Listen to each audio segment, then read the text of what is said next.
na nampa masaa 24 Ali Kamwe aombe msamaha na muombe samaha mheshimiwa mkuu wa mkoa.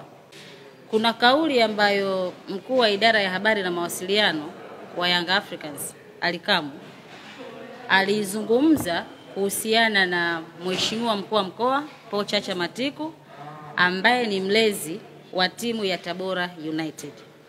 Lakini pia sio tu kuzungumza, lakini alizungumza kauli ambazo hazikuwa na afya katika mpira wetu wa Tanzania.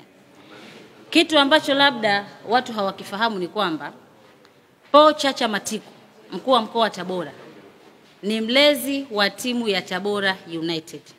Sasa leo hii anapokuja msemaji ambaye ni level ya chini sana, mkuu wa mkoa ni status kubwa.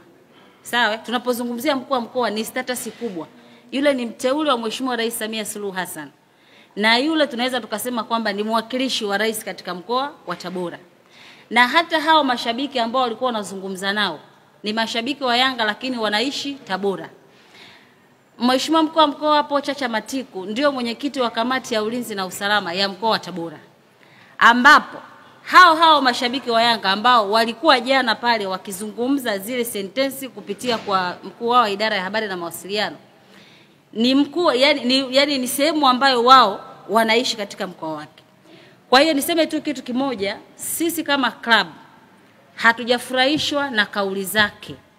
Hatujafurahishwa na kitendo ambacho amekizungumza cha kumzailisha mkuu wa mkoa wa Tabora.